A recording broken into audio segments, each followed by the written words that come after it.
Donald Trump को लेकर reports में दावा ये किया गया है कि अगर तेहरान के साथ बातचीत नाकाम होती है तो अमेरिका खर्ग आइसलैंड पर कब्जा करने की कोशिश कर सकता है। ये जानकारी इजरायली मीडिया रिपोर्ट्स के हवाले से सामने आई है, जिसमें कहा यह गया है कि ट्रंप इस जंग को ख़त्म करना चाहते हैं, लेकिन अगर ऐसा नहीं हुआ तो खर्ग द्वीप पर कब्जा एक विकल्प के तौर पर तैयार रखा गया है और इसके लिए तैयारियां भी शुरू हो चुकी हैं। ये द्वीप ईरान के लिए बेहद अहम है क्योंकि यही उसका सबसे बड़ा तेल निर्यात केंद्र है और ये फारस की खाड़ी में ईरानी तट से करीब 30 किलोमीटर दूर स्थित है। ऐसे में अगर इस पर कब्जा होता है तो ये ईरान की अर्थव्यवस्था और ऊर्जा सप्लाई को सीधे तौर पर झटका दे सकता है। रिपोर्ट्स में ये भी कहा गया है कि इजराइल इस जंग के दौरान ईरान की सैन्य उत्पादन क्षमता को ज़्यादा से ज़्यादा कमज़ोर करने की कोशिश कर रहा है ताकि आगे के ख़तरों को कम किया जा सके। दूसरी तरफ ज़मीनी हालात लगातार बिगड़ते जा रहे हैं क्योंकि 28 फरवरी से शुरू हुई इस जंग में अब तक 1300 से ज़्यादा लोगों की मौतें हो चुकी हैं और दोनों तरफ से लगातार हमले हो रहे हैं। ईरान ने भी जवाबी कार्रवाई करते हुए मिसाइल और ड्रोन हमलों से जॉर्डन, इराक और खाड़ी देशों में मौजूद अमेरिकी ठिकानों को निशाना बनाया है,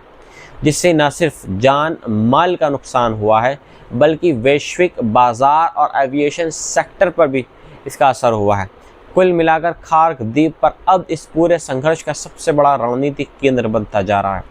और अगर अमेरिका ने इस पर कब्जे की कोशिश की तो ये द्वीप सीधे तौर पर इस युद्ध को एक नए और ज़्यादा खतरनाक चरण पर पहुंचा सकता है। तेहरान से इस वक्त एक बेहद बड़ी और ख़तरनाक चेतावनी सामने आई है, जहां मोहम्मद बागैर गलीबाफ ने साफ कहा है कि खुफिया रिपोर्ट से संकेत मिले हैं कि ईरान के दुश्मन किसी क्षेत्रीय देश की मदद से एक ईरानी द्वीप पर कब्जा करने की योजना बना रहे हैं और अगर ऐसा कोई कदम उठाया गया है तो ईरान इस देश के महत्वपूर्ण इंफ्रास्ट्रक्चर पर लगातार और निशाना बनाकर हमले करेगा। गालिबाफ ने किसी देश का नाम नहीं लिया है, लेकिन रिपोर्ट्स के मुताबिक इस चेतावनी को खर्ग आइसलैंड से जोड़कर देखा जा रहा है और कुछ जानकारों का यह भी मानना है कि इसमें यूनाइटेड अरब अमीरात्स की संभावित भूमिका की ओर इशारा हो सकता है। इस बीच मैदान में हालात और ज़्यादा तनावपूर्ण होते जा रहे हैं क्योंकि डोनाल्ड ट्रंप लगातार ये दावा कर रहे हैं कि अमेरिका और ईरान के बीच बातचीत चल रही है, लेकिन तेहरान इन दावों को सिरे से खारिज कर रहा है।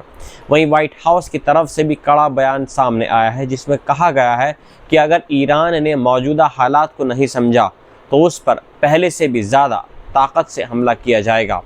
और ट्रंप किसी भी हद तक जाने के लिए तैयार हैं। इसी बीच अमेरिका ने मिडल ईस्ट में अपनी सैन्य मौजूदगी तेज़ी से और बढ़ानी शुरू कर दी है, जहां 82 एयरबोर्न डिवीज़न के हज़ारों सैनिकों को तैनात किया जा रहा है और मरीन फोर्सेस पहले से ही रास्ते में हैं, जिससे साफ संकेत मिल रहे हैं कि ज़मीन पर बड़ा ऑपरेशन भी संभव है। तेहरान से आ रही रिपोर्ट्स के मुताबिक ईरान इस पूरे हालात को सीधे तौर पर युद्ध की तैयारी के रूप में देख रहा है और वहाँ के लोग मान रहे हैं कि संघर्ष अभी ख़त्म नहीं बल्कि और तेज़ होने वाला है। इसी के साथ एक और बड़ी चेतावनी भी सामने आई है, जहां ईरान से जुड़े सूत्रों ने कहा है कि अगर ईरानी ज़मीन या कोई भी आइसलैंड पर हमला हुआ तो नया मोर्चा बाब अल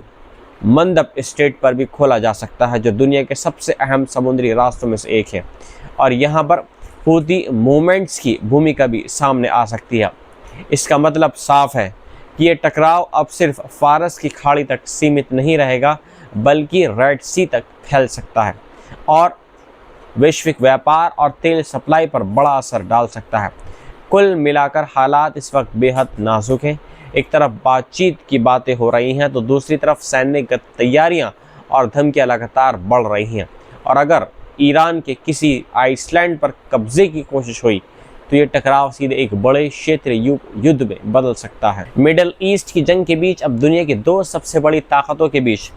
एक अहम कूटनीतिक मुलाकात को लेकर बड़ा अपडेट सामने आया है, जहां डोनाल्ड ट्रंप अब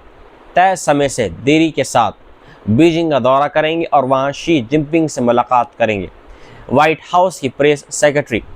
कैरोलिना लेविट ने पुष्टि की है कि यात्रा अब 14 और 15 मई को होगी,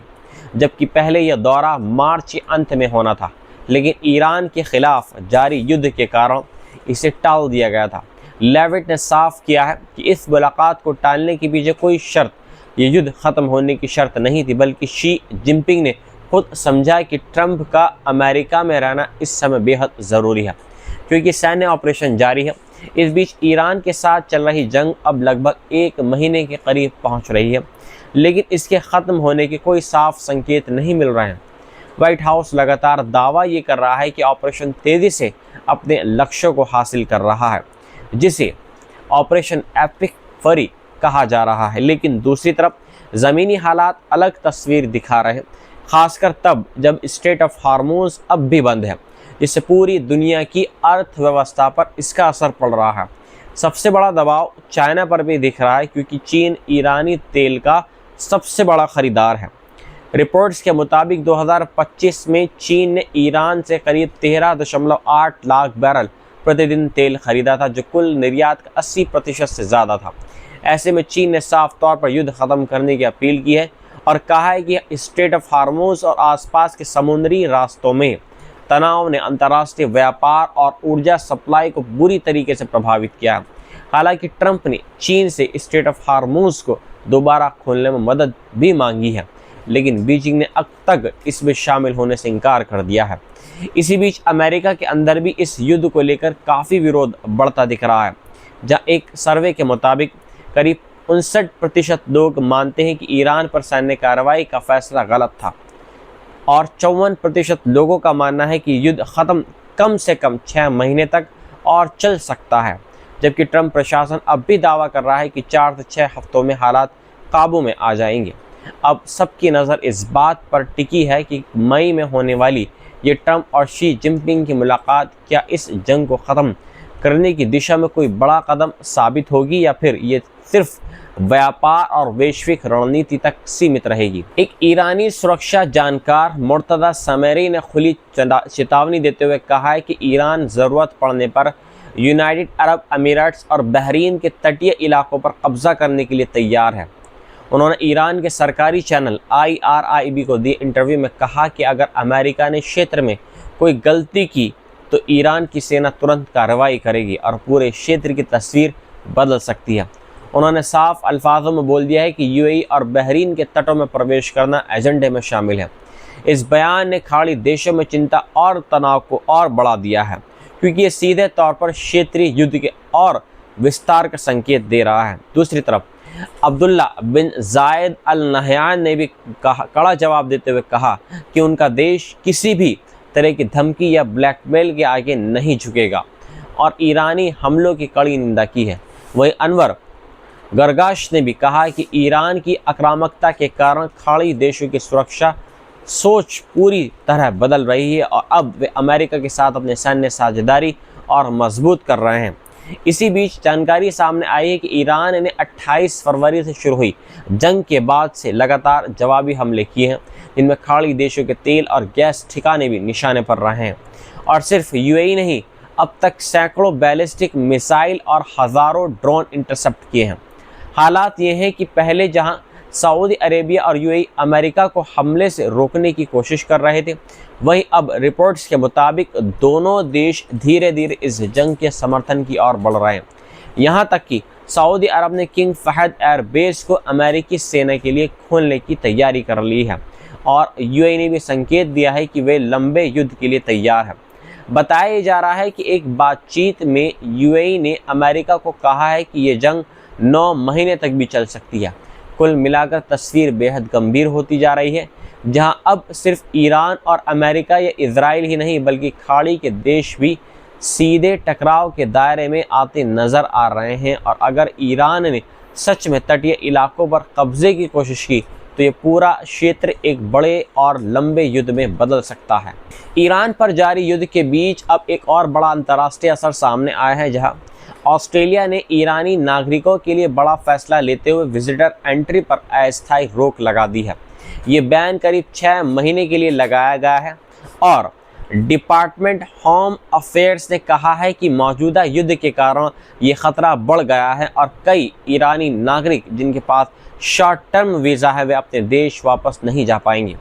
या जाने से इनकार कर सकते हैं। इसी वजह से यह कदम राष्ट्रीय हित में उठाया गया है। इस फैसले के तहत वे सभी ईरानी नागरिक जो अभी ऑस्ट्रेलिया के बाहर हैं उन्हें एंट्री नहीं मिलेगी, भले ही उनके पास पहले से विजिटर वीज़ा मौजूद हो। हालांकि कुछ खास छूट भी दी गई है, जैसे जो लोग पहले से ऑस्ट्रेलिया में मौजूद हैं, जो ट्रांजिट में हैं या उनके परिवार के सदस्य ऑस्ट्रेलियाई नागरिक हैं, उन्हें अनुमति दी जा सकती है। वहीं टॉनी बर्क ने साफ कहा है कि ये सरकार तय करेगी कि कौन ऑस्ट्रेलिया में स्थायी रूप से रह सकता है और ये फैसला किसी छुट्टी बुक करने जैसे रैंडम कारणों पर नहीं छोड़ा जा सकता है। इस फैसले पर विवाद भी शुरू हो गया है, जहां असाइलम सीकर्स सेंटर ने इसे एक शर्मनाक कानून बताया और कहा है कि इससे उन लोगों के लिए रास्ते बंद हो रहे हैं जो कानूनी तरीके से सुरक्षा तलाशना चाहते हैं। खास बात यह भी है कि यह फैसला उस समय आया है जब डोनाल्ड ट्रंप ने ऑस्ट्रेलिया से ईरानी महिला फुटबॉल टीम को शरण देने की अपील की थी, क्योंकि कुछ खिलाड़ियों को अपने देश लौटने पर खतरे का डर था। हालांकि बाद में कुछ खिलाड़ियों ने खुद ही वापस लौटने का फैसला किया है। कुल मिलाकर ये कदम साफ दिखा रहा है कि ईरान युद्ध का असर अब सिर्फ सैन्य मोर्चों तक सीमित नहीं रहा, बल्कि माइग्रेशन नीति और वैश्विक मानवाधिकार बहस तक पहुंच चुका है। और आने वाले समय में ऐसे और कड़े फैसले दुनिया के अलग अलग देशों से देखने को मिल सकते हैं।